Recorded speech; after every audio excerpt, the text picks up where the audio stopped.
And Huff says the learning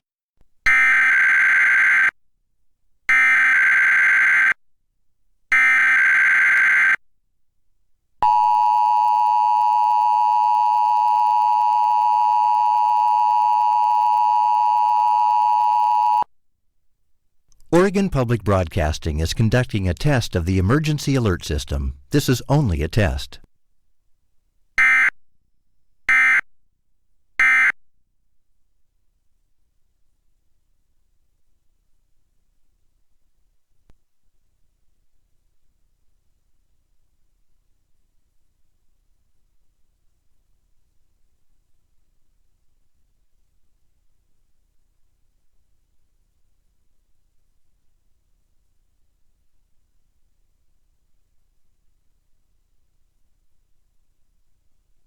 The school district has been working towards bringing the youngest kids back in April, but recently, California lawmakers announced a budget deal to try to bring all English learning students back on campus by the end of this month.